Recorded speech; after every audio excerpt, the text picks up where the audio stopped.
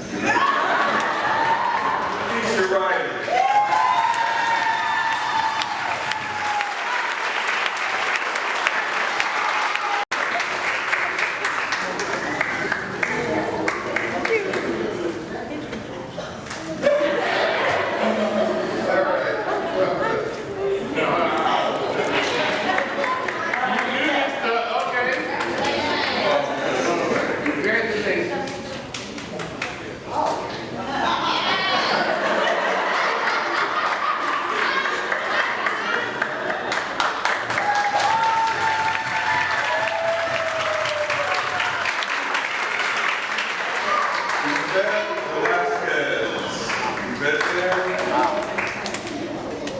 Missing event. How about India Farr?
empowering women and girls in Southwest Detroit.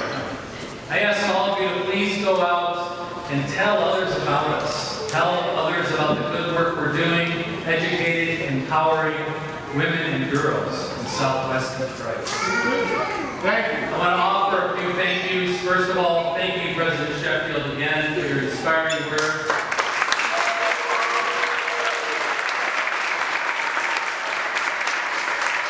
I definitely saw the meetings for coming out, thank you, and much appreciated. Thank you so much for being here.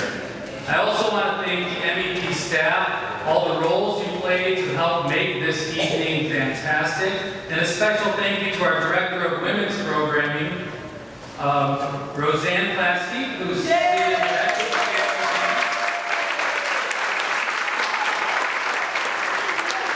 And to our Women's Program Coordinator and the coordinator of this event, Mr. Belkis.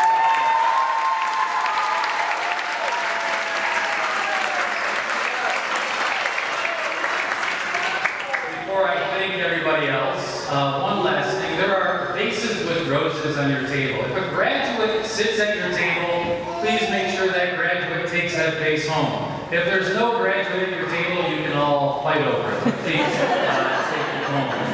Finally, thank you, each and every one of you for being here this evening. You helped make this evening special. God bless you, and let's enjoy dinner. Thank you.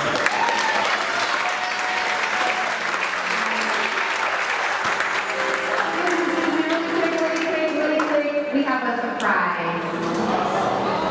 30 years of educating and empowering the community. The Mercy Education Project represents what the spirit of Detroit is all about. And we want to honor Martin Moss, the executive director, because we know he would not be here without his vision and his foresight. And so we just wanted to pause on behalf of the city council to uplift him, to thank him for his work. And so on behalf of the city of Detroit, I would like to present a Spirit of Detroit Award to Martin Moss, the executive